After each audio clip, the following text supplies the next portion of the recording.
Welcome back to another episode of Rock Boys Football. Over the last couple of weeks, I don't think there's been a program that's been more aggressive early in the 2026 class than Billy Napier and the Florida Gators. When you take a look at the last couple of visitor weekends for this program, absolutely loaded with blue chip talent. And two things that stand out to me early in terms of what Florida's trying to do in 2026.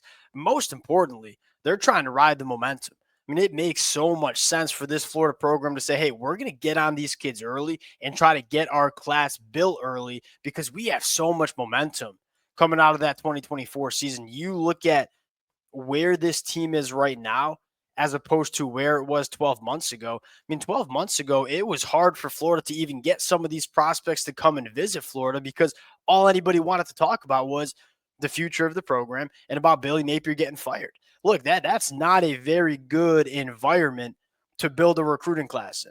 You fast forward to where we sit today, Florida was one of the hottest teams in the country in the month of November. A lot of young talent playing some really good football for Florida. It seems like it's clearly going in the right direction. I think Florida's looking at it and saying, hey, we could wait till the summer to really get these kids on campus, or we could capitalize on the momentum right now.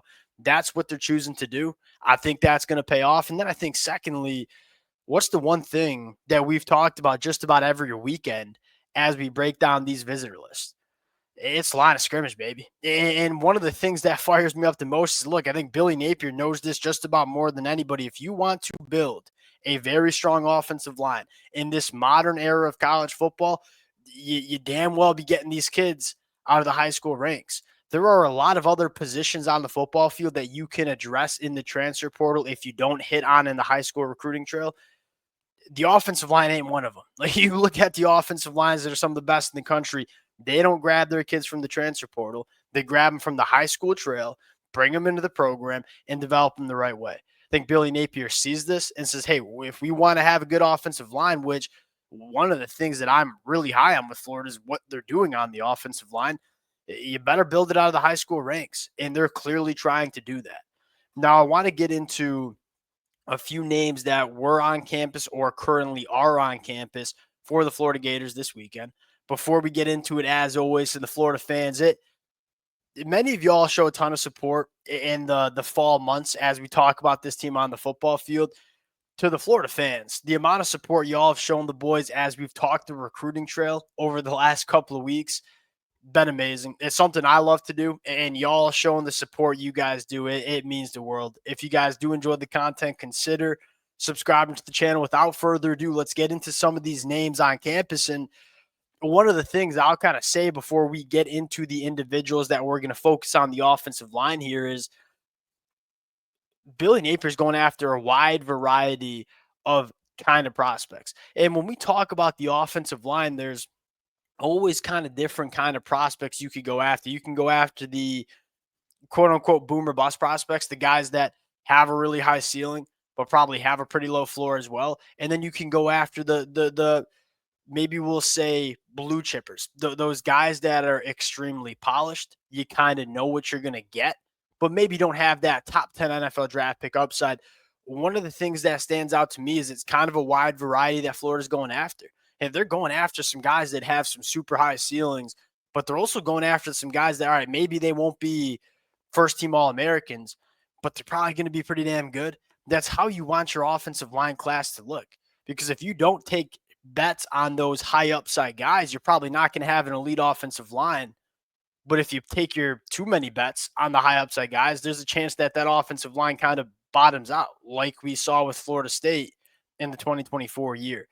Wide variety of prospects, building a strong, healthy offensive line class out of the high school trail. I think it makes a lot of sense. It's what Billy Napier is trying to do.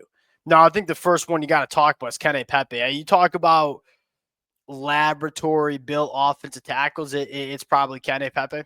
He's 6'8", 305 pounds.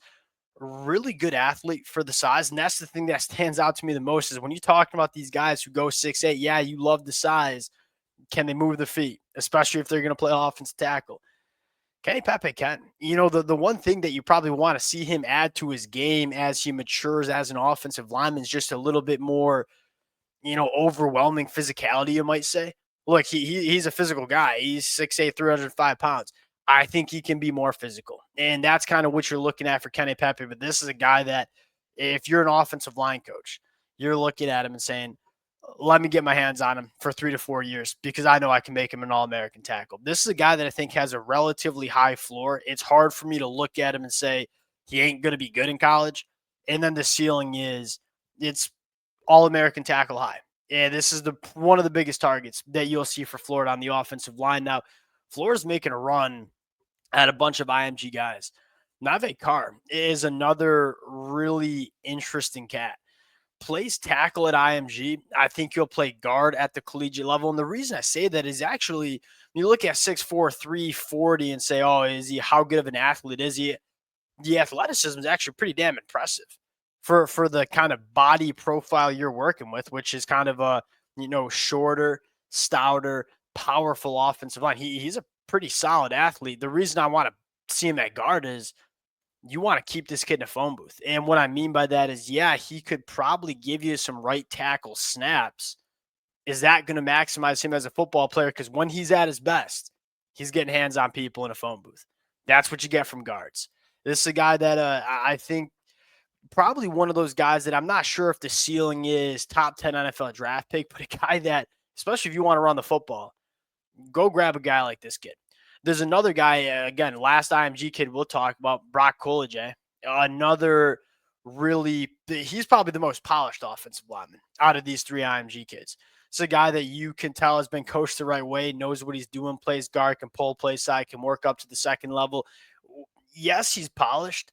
He's also a nasty, nasty dude. I mean, you turn on the film and he is consistently finishing blocks. You can tell he's a guy that plays with a little bit of a mean streak. And you talk about how you want your guys wired on the offensive line. Brett Coolidge is one of those guys you want to build your offensive line with. The last offensive lineman we'll talk about before we recap it, Sam Greer from Ohio. As a Michigan fan, I'd love to see Florida go up to the state of Ohio and grab one of the best tackles, I think the best tackle in the state of Ohio in the 2026 class. Probably needs to work a little bit on the pad level, which makes sense when you're talking about an offensive lineman that goes 6'7", 310. Offensive tackle that's with that frame and that size with a basketball background that I think has pretty good feet for the size. You sign me up for these kind of kids all day long. And this is one that it kind of tells you the pull Florida has. I mean, this is one of the more coveted kids in the Midwest in the 2026 class, and he is very interested in the Florida Gators. You look at the offensive line and say, hey, we got 4 offensive linemen that were on campus for Florida this weekend.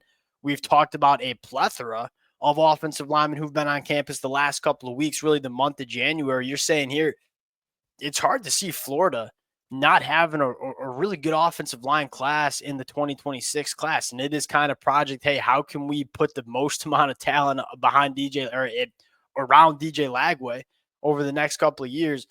Normally that first discussion goes to what are the pass catches around him. Look, one of the best things you can do for DJ Lagway is give him a good run game and let him be protected in the pocket. Making sure you build it. And that's one of the things that nobody talks about regarding this Florida team going into 2025. Yeah, you have some young talent that we're excited about in the wide receiver room coming in. Vernell Brown, Dallas Wilson. What I'm most excited about with Florida going into 2025 is how good I think this offensive line can be in front of DJ Lagway, giving him a good run game, keeping him clean in the pocket. You want to get the best out of your quarterbacks. Start along the lines of scrimmage. The best thing you can do is keep your quarterbacks clean and give them run games to work on. Florida's putting that as a priority. Last name I'll talk about in terms of visitors this weekend, Jabari Brady. Now, it ain't going to take me that long to sell the Florida fans on Jabari Brady. 6'2", 205, 11-second, 100-meter dash. Again, you talk about what Florida's liking to do, especially with the quarterback like DJ Lagway. We want to push that sucker down the field. Right? DJ Lagway probably throws the best football in the country, deep ball in the country. We want to give him wide receivers that can work vertically down the field. This is a guy that I would not be surprised as an instant impact, said that probably wrong, day one contributor to whatever college program he goes to. And one of the things I like about him is that he's not just a vertical dude. He can be very dangerous yards after the catch. Now, probably a little bit more polish you want to see in his route tree. Like you turn on the film and it's a lot of just screens and straights and flies and go balls. But you're betting on this kid every single day of the week. Top 100 national prospect. I love what Florida is doing. And we talked about 6 guys today. The list is almost up to 20. Florida is casting an extremely wide net. And I'm not saying we're going to get commitments this weekend. We might, but I'm not saying we will. But what I love what they're doing is they're casting a wide net, and they're clearly drawing a lot of interest from some of the top players across the country.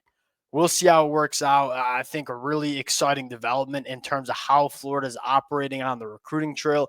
We'll close it down there. Appreciate you guys rocking with it. If y'all do enjoy the content, consider subscribing to the channel. We'll talk to y'all later. Peace.